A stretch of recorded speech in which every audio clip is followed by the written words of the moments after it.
to Red Eye. Hello, everyone. I am Tom Shillue. Let's check in with TV's Andy Levy at the Red Eye Tease Deck. Andy? Thanks, Tom. Coming up on the big show, people are changing their tunes about FBI Director James Comey thanks to Anthony Weiner's surprise appearance in this year's presidential election. And this can mean only one thing: 7 more days until the purge. Plus, could an NFL franchise relocate to England? See why the Jacksonville Jaguars could become the London Jaguars. And finally, who would win in a wrestling match, a scrawny man or a 265-pound giant panda? Will make you feel like a genius when your common sense guess is confirmed. Straight ahead. Tom? Thank you, Andy. Let's welcome our guests. After Mr. Mistopheles, she's my favorite cat. Reporter for National Review and Fox News contributor, Katherine Timpf. Give him the old Riedel dazzle, Riedel dazzle him. Author of Razzle Dazzle, The Battle for Broadway. Theater columnist for the New York Post, Michael Riedel. He defies the stereotype that all gay men vote Democrat, and the stereotype that all gays are nice, and the one that says gays dress well. Comedian and host of Tim Dillon is Going to Hell, Tim Dillon. And does the beard make the man or the man make the beard? We may never know. Sitting right next to me, comedian Joe DeVito. Okay, let's start the show.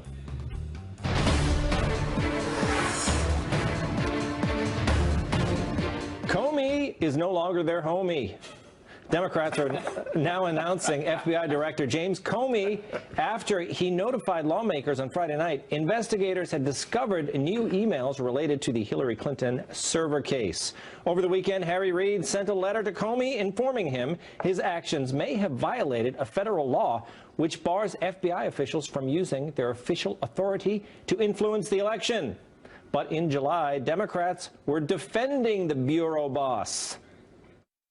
Let me just say this about Director Comey first. This is a great man. We are very privileged in our country to have him. There was an extensive, as you know, Brett, investigation by the FBI under the direction of a wonderful and tough career public servant, Jim Comey. I greatly appreciate the work that the FBI and Department of Justice did, and they handled it very professionally.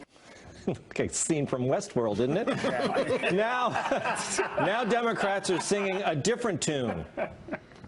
It's pretty strange to put something like that out with such little information right before an election. Why would you release information that is so incomplete when you haven't even seen the material yourself 11 days before an election? We find it very strange that 10 days out that he's putting this letter out there. Boo! Boo! Rubbish! Filth! Slime! Muck! Boo! Boo! It's Elizabeth Warren. He holds up under pressure, though, doesn't he, Comey? He doesn't let it faze him. Okay, they loved him, they hate him. Why do you think, Joe? I don't know. They're complaining about the refs. I think it's like when the game's going your way, the refs, it's a clean game, and maybe you get a penalty or two, and suddenly the whole system is shut down. I like July 7th, Pelosi makes a lot of sense. That was a good day for her. Yeah. Yeah, it's ridiculous. They even say if it affects the election, well, if he doesn't release this information, doesn't that also affect the election?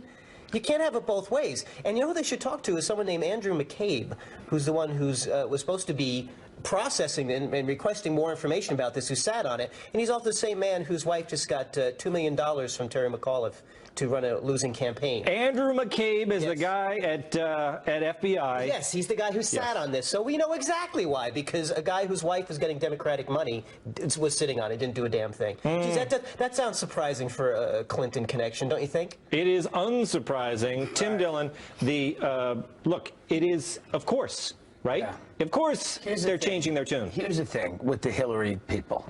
The supporters of Hillary Clinton, there could be an email that would come out. There could be a video of Hillary Clinton gnawing on the arm of a baby.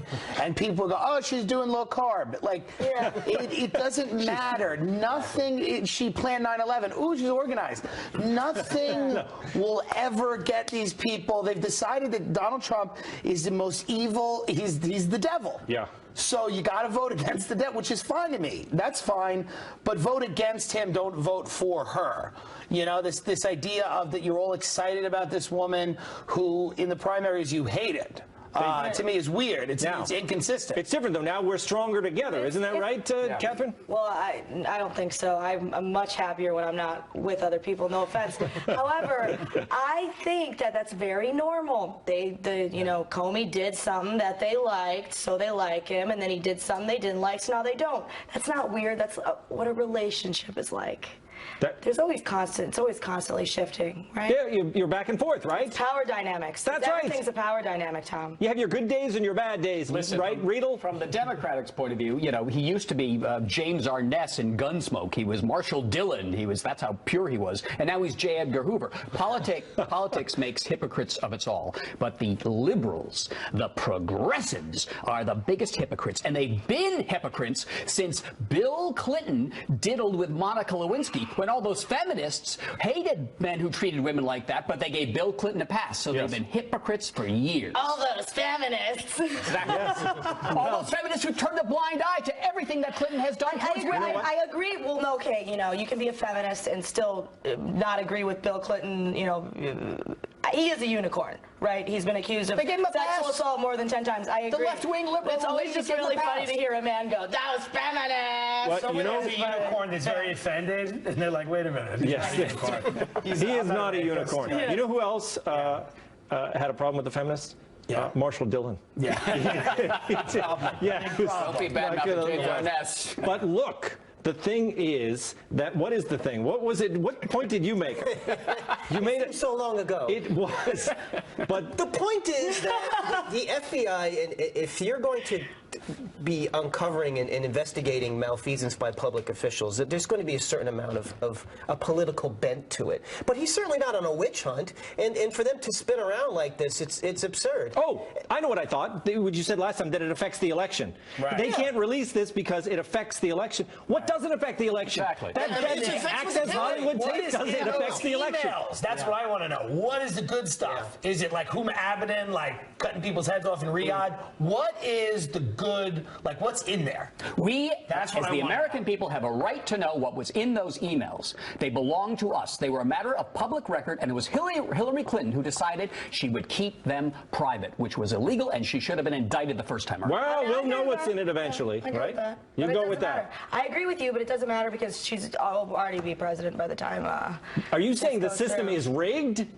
Everything's rigged. Well, look, that's the great segue for our next segment.